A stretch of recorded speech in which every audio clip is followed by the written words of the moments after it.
Some Mercedes models are the epitome of on-road luxury. Others are almost unrivalled for off-road prowess. And then there's one which claims to offer the best of both, the GLS.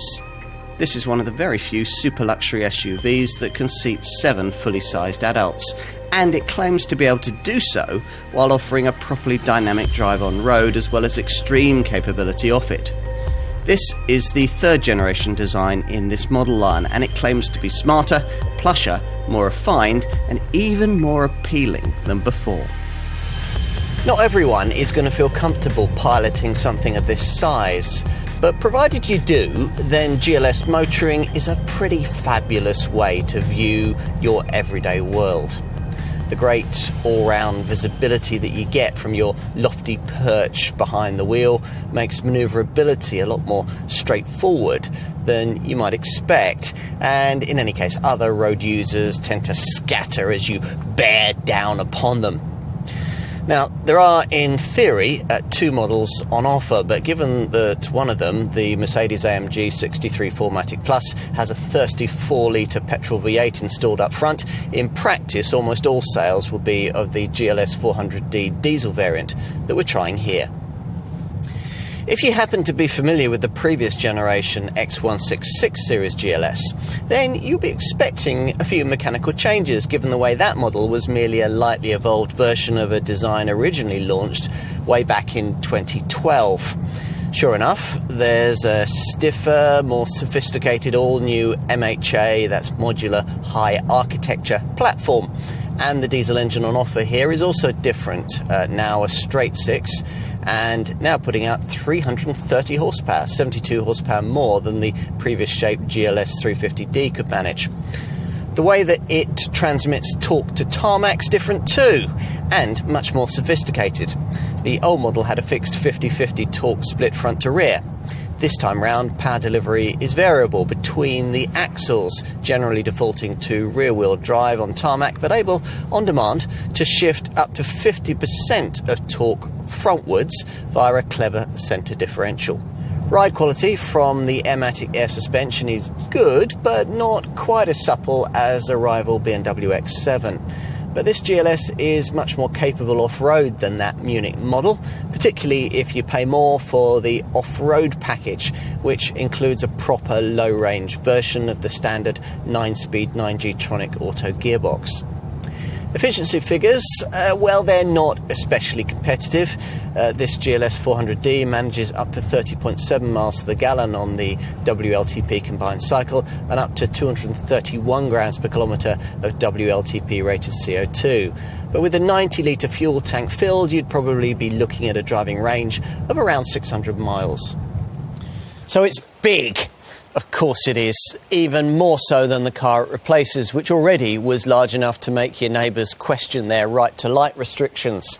This 3rd generation X167 series design is longer, wider and higher than its predecessor. But the key change is an extra 60 millimetres of wheelbase, which means there's now well over 3.1 metres between the wheels. A more purposeful look comes courtesy of a twin power dome bonnet that flows down into a nearly upright radiator grille that'll be quite different depending on whether you've decided on this normal GLS 400D variant or the alternative Mercedes-AMG GLS 63 performance model. From the side, you really do get an idea of the scale of this piece of Stuttgart real estate. A steeply raked windscreen, generously sculpted arched surfaces and a large glasshouse combined with this strong shoulder line and this distinct lower mid-level crease that gives the flanks some shape. And predictably, the wheels are huge. You can have rims on this car bigger than are available on any other Mercedes, up to 23 inches in size, which fill arches framed by flush-fitted liners.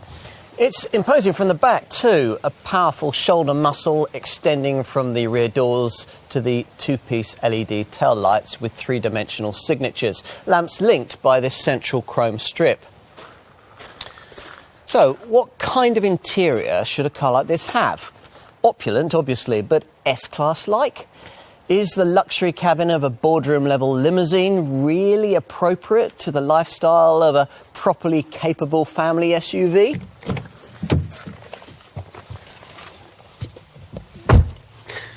Mercedes obviously doesn't think so, because behind the wheel here it doesn't really feel S-Class like at all, which, as just suggested, might of course be completely appropriate given this car's rather different remit.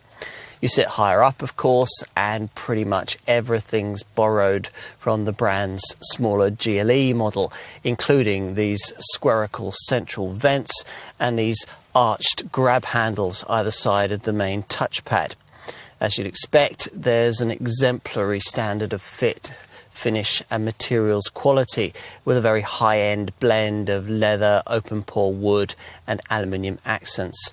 And as usual with the brand these days, you get this distinctive widescreen MBUX cockpit layout with its twin 12.3-inch virtual displays, which can be activated by the provided Hey Mercedes voice-activated functionality.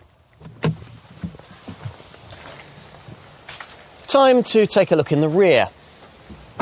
This X167 series GLS is 77mm longer than its predecessor, and the 60mm wheelbase increase we mentioned earlier means this car now has a wheelbase length 100mm longer than that of a long wheelbase S-Class, which sounds promising for backseat folk. This is the part of the car where you most readily appreciate this large body shell's extra space. To be honest, the legroom can't match that of an S-Class, but there's 37mm more of it this time round, and also 7mm more headroom than there was in the previous GLS. Enough, in fact, so that 6-footers can easily be accommodated, even with this huge standard panoramic glass roof fitted, one of the biggest ever fitted to any production car. Plus, you not only get a backrest that can be adjusted for rake, but a seat base that can slide over a range of 100mm for extra knee space. Finally, let's take a look at the third row. Once you're in these rearmost pews, it'll be abundantly clear that a 5,213mm vehicle length, that's 283mm longer than a GLE, still isn't quite sufficient for proper adult standards of legroom at the very back of a 7-seat SUV. In a GLS, if you're above school age, you'll need to persuade those ahead of you to move their centre bench base forward a little and slightly compromise their legroom. But a compromise is obviously a lot easier to reach than it would be with a 7-seater from the GLE Q7 XC90 class of SUV. And unlike with most cars of that type, including the GLE, Isofix child seat fastenings are fitted back here as well as in the middle row. Finally, let's check out the boot, accessed via this EasyPack powered tailgate. There's actually more space than you'd expect with this third seating row upright, 355 litres to parcel shelf level, and when you power fold these chairs into the floor via these right-hand cargo sidewall buttons, 890 litres of cargo capacity is freed up. If you need more, the 40-20-40 split of the second row backrest means that longer items like skis can easily be accommodated. And if you use the electrical functionality to fold the second row, then as much as 2,400 litres of space can be freed up. If you're in the unusual position of wanting a huge 7-seat super luxury SUV that can climb the lower slopes of Snowdon, then stop by Sainsbury's on the way to an evening at the Ritz, then you won't be disappointed with this one. True, this GLS isn't quite the all-round proposition a Range Rover can be, but in many respects it offers far more car for much less money, which means that in your SUV search for the biggest and the best, you shouldn't overlook it.